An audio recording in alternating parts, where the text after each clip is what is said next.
Hey y'all, I just got up from a nap. I want to answer this Dear Candice question before I clock in for work. So this question is, Dear Candice, would you divorce your husband if he cheated on you? Okay, girl. So first of all, with that question, I have to ask a question back.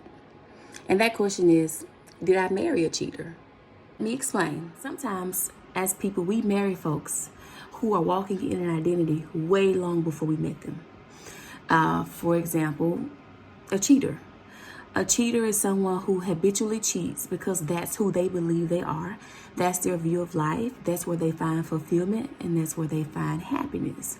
So if I were to marry a man and find out that he is a cheater, he was cheating before I met him, and he has made no changes for a different trajectory, I would seriously consider divorcing him. Think about it. To stay with him, expecting him to not cheat, he was already a cheater, is basically like requiring him to be somebody different, even though I married him as a cheater. I picked him just as he was. And if I didn't do the proper research or ignore the red flags, that was my fault.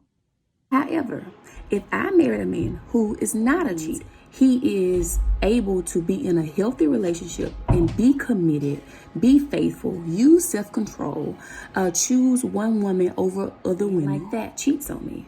Him know, this is unacceptable. There will need to be separation until you can put parameters in place that will ensure me that you are on a track to making sure this never happens again. That means counseling, especially what I always say, let the light in. We need accountability partners, people that can vouch for. I'm speaking with him, you're being honest with them, you're being transparent with them.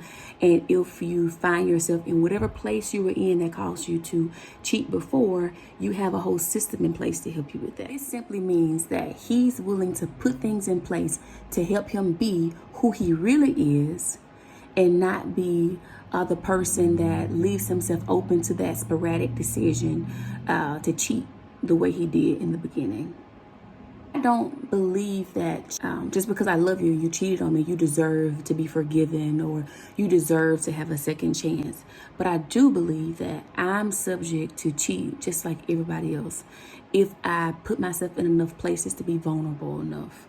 And so I believe that when you're married, the answer is not to focus as much on what you did, but more on why you did it, how you got to that place, and to see if you're willing to make sure you never get to that place again. And in saying I'll never get to that place, if you're actually open to figuring out how you got to that place, open, transparent, vulnerable to figure out how you got there. Because if a person is willing to figure out how they got there and be honest about it, it means that they actually don't want to go back. Anyway, I love that you asked that question. Let's do this again soon.